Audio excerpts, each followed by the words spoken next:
MLA office ഒഴിഞ്ഞു കൊടുക്കണമെന്ന് പറഞ്ഞിരിക്കുകയാണ് കെ ശബരിനാഥൻ. എനിക്ക് മനസ്സിലാവാത്തത് ശബരിനാഥന് ഇതിലെന്താണ് ഉദ്ദേശം, എന്താണ് കാര്യം? അല്ല, ഇതിനകത്ത് രണ്ട് തരത്തിലെടുക്കാവുന്നതാണ്.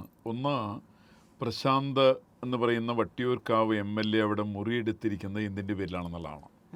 അദ്ദേഹം പഴയകാലത്ത് കൗൺസിലറായിരുന്നു, അദ്ദേഹം മേയറായിരുന്നു. ആ മേയറുടെ എല്ലാ സ്വാധീനവും വിനിയോഗിച്ചുകൊണ്ടാണ് അദ്ദേഹം അവിടെ MLA മറ്റേ കൗൺസിലേഴ്സിന് കൊടുക്കേണ്ട മുറിയാണ് അദ്ദേഹം എടുത്തിരിക്കുന്നത്. ഇതുകൊണ്ട് കൗൺസിലേഴ്സിനാണ് മുറി കിട്ടാനിരിക്കുക. ഒരു ശബരിനാഥൻ്റെ ഉദ്ദേശം വേറെ രാഷ്ട്രീയമൊക്കെ ഉണ്ടാവാതിരിക്കാം. കാരണം ഇപ്പോൾ നാളെ ഒരുപക്ഷെ വട്ടിയൂർക്കാവിൽ അവർ ധാരാളം പ്രതീക്ഷിക്കുന്നുണ്ട്.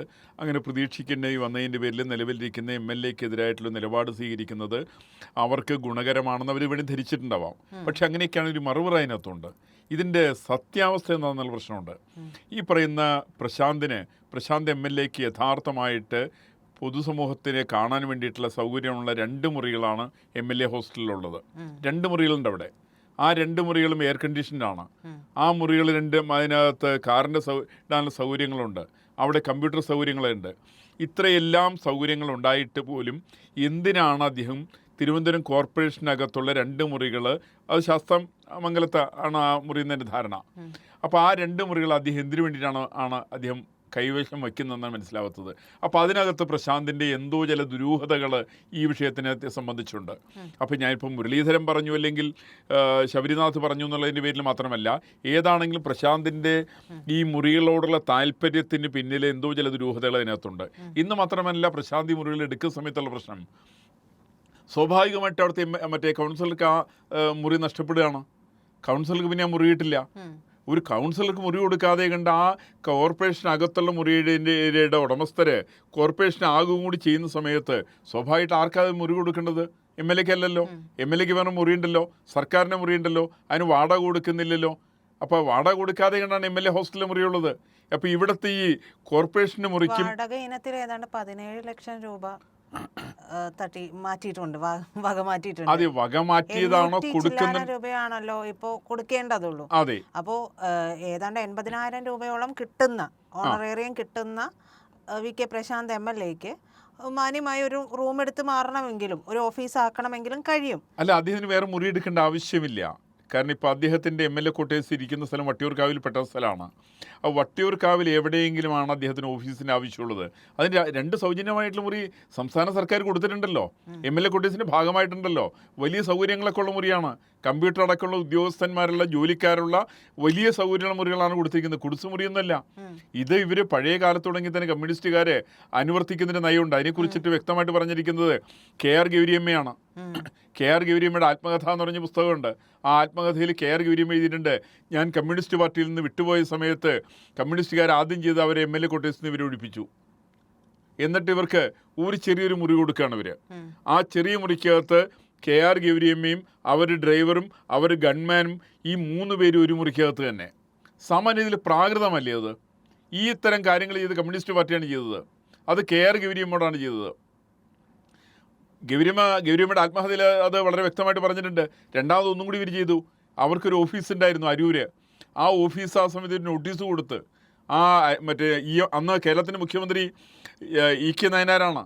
EK നയനാർ കത്ത് കൊടുത്ത് മുഖ്യമന്ത്രിയുടെ ഓഫീസിൽ നിന്ന് കത്ത് കൊടുക്കുകയാണ്, ഈ പറയുന്ന ഓഫീസ് വിട്ടുകൊടുക്കണം, കാരണം ഹൈവേയുടെ വികസനം വരുന്നു, അതിൻ്റെ പേരിൽ നിങ്ങളുടെ ഓഫീസൊക്കെ ഹൈവേയുടെ ഭാഗമായിട്ട് പോവുകയാണ്.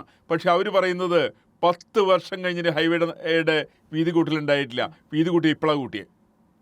ഏകദേശം 20 കൊല്ലത്തിന് ശേഷമാണ് വീതി കൂട്ടിയത്.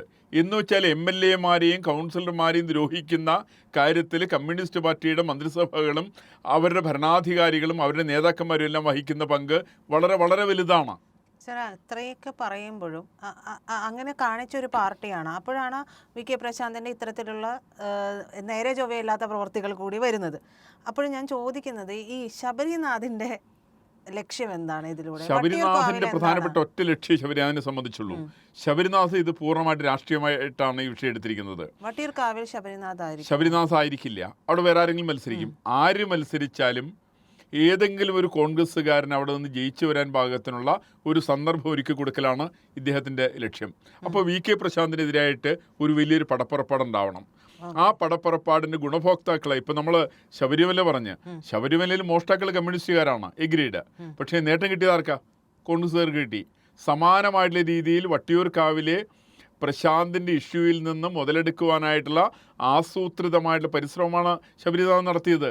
അത് തന്നെയാണ് മറ്റേ കെ മുരളീധരൻ നടത്തിയത്. മുരളീധരനും വലിയ വായിൽ വർത്താനമൊക്കെ പറഞ്ഞല്ലോ. ഈ വർത്താനം പറഞ്ഞതിൻ്റെ പ്രധാനപ്പെട്ട ഉദ്ദേശം എന്താണെന്നുണ്ടെങ്കിൽ മുരളീധരനെ സംബന്ധിച്ച് ഇപ്പോൾ അവർ കൊടുക്കാന്ന് പറയുന്നത് ഗുരുവായൂരാണ്. ഗുരുവായൂർ മുസ്ലിങ്ങളുടെ കൂടി പിന്തുണ ഉണ്ടെങ്കിലാണ് കിട്ടുക. മറിച്ച് അയാൾക്ക് താല്പര്യമുള്ളത്, മുരളീധരന് താല്പര്യമുള്ളത് വട്ടിയൂർക്കാവാണ് താല്പര്യം. ഈ വട്ടിയൂർക്കാവ് മണ്ഡലം പിടിക്കാൻ വേണ്ടിയിട്ട് മുരളീധരൻ പരിശ്രമിക്കുന്ന സമയത്ത് അതിന് ശബരിനാഥും കൂടി പിന്താങ്ങുന്നു എന്നുള്ളത് മാത്രമേ ഉള്ളൂ. കാരണം ശബരിനാഥ് കഴിഞ്ഞ വർഷം വേറെ ഒരു സ്ഥലത്താണ് മത്സരിച്ച്, അവിടെ തോറ്റുപോയി. അങ്ങനെയാണ് അദ്ദേഹത്തിന് തവണ ഇപ്പം മേയറാക്കാന്നൊക്കെ പറഞ്ഞാൽ കൊണ്ടുവന്നേ. പക്ഷെ അവിടെയുള്ള കക്ഷികൾ 3-ാം സ്ഥാനമായി പാർട്ടിക്കുള്ളത്. അപ്പോൾ വളരെ ദയനീയമായിട്ടുള്ള തോൽവിയിലേക്ക് ശബരിനാഥ് നയിച്ചിട്ടുള്ള UDF എത്തിച്ചേർന്ന സമയത്ത് ഒരു ഉയർത്തെഴുന്നേൽപ്പിന്റെ പാതയിലേക്ക് അവർ കടന്നു വരാനുള്ള ശ്രമത്തിലാണ്. അങ്ങനെയാണെങ്കിൽ മുരളീധരന് വേണ്ടി വാതുറക്കുന്നത് പോലെ ആവില്ലേ? അങ്ങനെ തന്നെയാണ് ഇതിനകത്ത് ഉദ്ദേശിച്ചത് തന്നെയാണ്. ഇത് മുരളീധരന് വേണ്ടിയിട്ടുള്ള ശബരിനാഥിൻ്റെ വാതുറക്കൽ തന്നെയാണ് അവിടെ നടന്നിരിക്കുന്നത്. പക്ഷേ യഥാർത്ഥമായിട്ടുള്ള വിഷയത്തിൽ നിന്നുള്ള ഒരു ഒളിച്ചോട്ടവും കൂടിയാണത്. കാരണം ഒരിക്കലും കോൺഗ്രസ്സുകാരൻ കമ്മ്യൂണിസ്റ്റുകാരനും ഈ രണ്ടുപേരെ സംബന്ധിച്ച് MLA-മാരെയോ അല്ലെങ്കിൽ കൗൺസിലേഴ്സിനെയോ ഒന്നും വികസനം പ്രശ്നമേ അല്ല. ആ നാടിൻ്റെ വികസനം പ്രശ്നമല്ല. ഇപ്പം കോൺഗ്രസ്സുകാരും കമ്മ്യൂണിസ്റ്റുകാരും കൂടി ചേർന്നുകൊണ്ടാണല്ലോ അവിടെ ഈ ബസ്സൊക്കെ വേണ്ടാന്ന് വെച്ചല്ലോ. ഗണേഷാണ് ആ തീരുമാനം എടുത്തത്. ആ തീരുമാനം എടുത്തിട്ട് എല്ലാ ഈ ബസ്സുകളും അവിടെ നിന്ന് ആറ്റിങ്ങലേക്കും ദൂര സ്ഥലങ്ങളിലേക്കൊക്കെ വിട്ട് അവിടെ കൊച്ചിയിലും മറ്റേ തിരുവനന്തപുരം കോർപ്പറേഷനകത്ത് നിന്നുള്ള 130-ൽ പരം ഈ ബസ്സുകളാണ് ഇവർ വേണ്ടാന്ന് വെച്ചത്. 130. അവിടുത്തെ യാത്രാക്ലേശത്തിൻ്റെ പ്രധാനപ്പെട്ട കാരണം ഈ ബസ്സുകൾ അവിടെ നിന്ന് നീക്കം ചെയ്തതാണ്. ഈ ബസ്സിൽ കിട്ടുന്ന കുറഞ്ഞ നിരക്കിലുള്ള ടിക്കറ്റ് വെച്ചിട്ട് ഇവർക്ക് യാത്ര ചെയ്യാനുള്ള സൗകര്യം ഉണ്ടായിരുന്നു. ആ സൗകര്യങ്ങളെല്ലാം 3 എടുത്തു കളഞ്ഞത് ഇവരൊന്നിച്ചിട്ടാണ്. ഇപ്പോൾ കഴിഞ്ഞ പ്രാവശ്യം ഒരു പ്രതിപക്ഷ പ്രസ്ഥാനമായിരുന്നല്ലോ. ഇവരൊരിക്കൽ പോലെ ആ വിഷയം റേസ് ചെയ്തിട്ടില്ലല്ലോ. ഇന്നിപ്പോൾ VV രാജേഷ് അവിടുത്തെ തിരുവനന്തപുരം മേയറായതിനു ശേഷമാണ് ആ പറയുന്ന പ്രശ്നം എടുത്തത്. എന്ന് വെച്ചാൽ ശബരിനാഥൻ അടക്കമുള്ള കോൺഗ്രസ്സുകാരെ സംബന്ധിച്ച് തിരുവനന്തപുരത്തെ ആളുകളുടെ വിഷയങ്ങളല്ല അവരുടെ പ്രശ്നമുള്ളത്. അവരെ സംബന്ധിച്ച് രാഷ്ട്രീയപരമായിരിക്കുന്ന നിലപാടുകളാണ് അവരുടെ പ്രശ്നം. രാഷ്ട്രീയപരമായിരിക്കുന്ന അവരുടെ നേട്ടങ്ങളാണ് അവരുടെ പ്രശ്നം. ആ നേട്ടങ്ങൾക്ക് വേണ്ടിയിട്ട് എന്ത് ചെയ്യാനും മടിയില്ല എന്നുള്ളവരും കോൺഗ്രസ്സുകാർ തീരുമാനിച്ച സമയത്ത് സമാനമായിട്ടുള്ള രീതിയിൽ തന്നെയാണ് ഈ പറയുന്ന ഇവരും പ്രശാന്തിനെ പോലുള്ള ആളുകൾക്കുള്ളത്. ഇവർ വിചാരിക്കുന്നുണ്ടാവും ഒരു പക്ഷേ BJP ആണ് ഇനി ഭരിക്കുന്നത് 5 വർഷക്കാലം. ഈ 5 വർഷക്കാലം കൊണ്ട് തുടക്കത്തിലെ തന്നെ BJPക്ക് കൃത്യമായ ഒരു അജണ്ടയുണ്ട്. എങ്ങനെ ആയിരിക്കണം തിരുവനന്തപുരം, എങ്ങനെ ആക്കി മാറ്റണം എന്നുള്ളത്.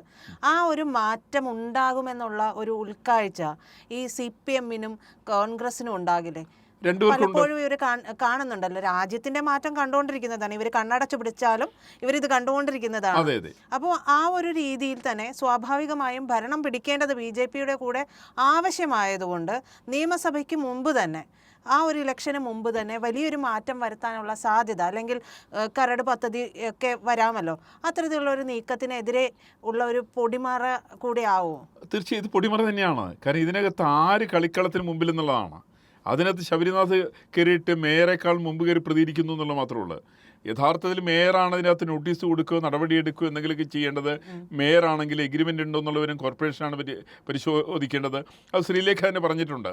കോർപ്പറേഷൻ്റെ രേഖകൾ പരിശോധിച്ചിട്ട് വേണം എഗ്രിമെൻ്റ് ഉണ്ടോ എന്നുള്ളവരും വ്യക്തമാക്കാൻ വേണ്ടിയിട്ട്. അപ്പോൾ അങ്ങനെ വന്ന സമയത്ത് ഒരുപടി കൂടി മുന്നോട്ട് വന്നിട്ട് അവരെക്കാൾ കൂടുതൽ ഇത്തരം വിഷയങ്ങളിൽ താല്പര്യമുള്ളതും ആക്റ്റീവായിരിക്കുന്നത് ഞങ്ങളാണെന്നുള്ള ബോധ്യപ്പെടുത്താനുള്ള ശബരിനാഥിൻ്റെ നീക്കത്തിൻ്റെ ഭാഗം തന്നെയാണ് ശരിക്കുന്നത്. പക്ഷേ കോൺഗ്രസ് നേതാക്കൾ ഇതേക്കുറിച്ച് കാര്യമായിട്ട് പ്രതികരിക്കാൻ വേണ്ടിയില്ല. ഞാൻ പറയുന്നത് പ്രധാനപ്പെട്ട നേതാക്കൾ ഇപ്പോൾ തിരുവനന്തപുരത്ത് നിന്ന് കെ ശബരിനാഥ് സംസാരിച്ചു, മുരളീധരൻ സംസാരിക്കുന്നു.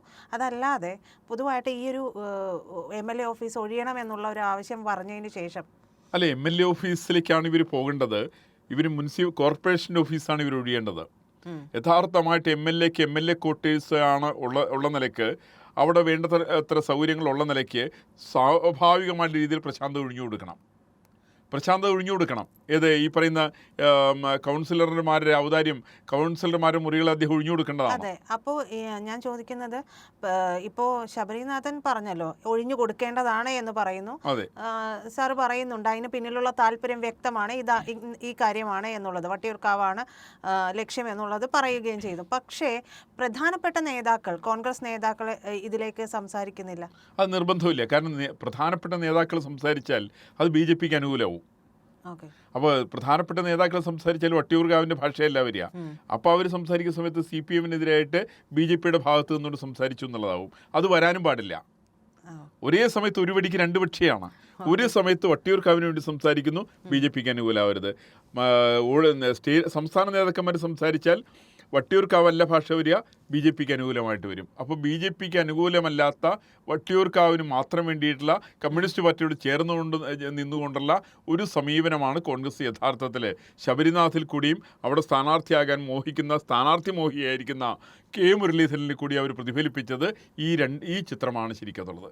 ആ ചിത്രത്തിന് സത്യത്തിൽ അതിൻ്റേതായിട്ടുള്ള വിലയ്ക്ക് അർഹിക്കുന്ന വിലയ്ക്ക് തന്നെ അത് തള്ളപ്പെട്ടു പോകുമെന്നാണ് ഞാൻ വിശ്വസിക്കുന്നത്. പ്രിയപ്പെട്ട പ്രേക്ഷകരെ, ഇന്ത്യ ലൈവ് ചാനലിന് നിങ്ങളുടെ സഹായം ആവശ്യമുണ്ട്. സഹായം വേണ്ടത് വളരെ നിസ്സാരമായൊരു സഹായമാണ്. നിങ്ങൾ നമ്മുടെ ചാനലിലെ വീഡിയോ കാണുമ്പോൾ ഇന്ത്യ ലൈവ് എന്നുള്ളതിൻ്റെ IND എന്നുള്ള ആ ലോഗോയിലൊന്ന് വിരലമർത്തിയാൽ അത് സബ്സ്ക്രൈബ് ചെയ്യാനുള്ളൊരു ബാർ തെളിഞ്ഞു വരും. അതിലൊന്ന് വിരലമർത്തി നമ്മുടെ ചാനൽ സബ്സ്ക്രൈബ് ചെയ്ത് ആ ബെൽ ബട്ടൺ കൂടി ഒന്ന് അമർത്തണം. ദയവായി നിങ്ങളുടെ സഹായം ഇന്ത്യ ലൈവിന് തുടർന്നും ഉണ്ടാകണമെന്ന് അഭ്യർത്ഥിക്കുന്നു.